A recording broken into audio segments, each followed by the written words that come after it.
عمرك لاحظت ان الحاجه اللي بتقرمش دايما بتحسها احلى والذ؟ الموضوع ده مش وهم ولا مجرد مزاج شخصي ولا حيله من شركات الاكل. الحقيقه ان اللي بيحصل ده اعمق من كده بكتير، انه بيحصل جوه مخك. احنا فاكرين ان الاحساس بالطعم معتمد فقط على اللسان، بس الحقيقه ان اللسان جزء صغير جدا من القصه، والاحساس بالطعم في الواقع هو تجربه حواس كامله. Taste is a multi-sensory experience. سمع، تذوق، توقع وانتباه.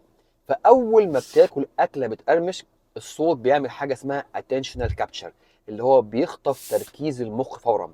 في اللحظة دي أنت بتبقى حاضر 100% مع اللي في بقك، وبالتالي الإحساس بالطعم بيوصل أوضح وأقوى. وعشان كده نفس الاكل لو جربتها من غير قرمشه هتحسها باهته حتى لو الطعم نفسه ما اتغيرش.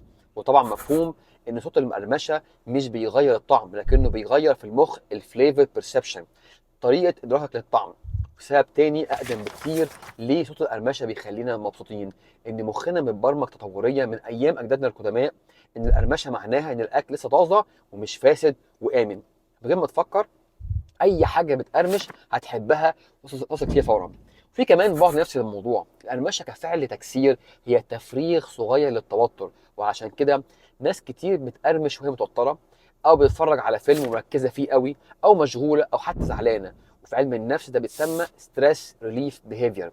فالقرمشه بتعمل 3 حاجات في نفس الوقت: تخليك تركز قوي في طعم الاكل اللي بتاكله، وتطمنك، وتكافئ مخك.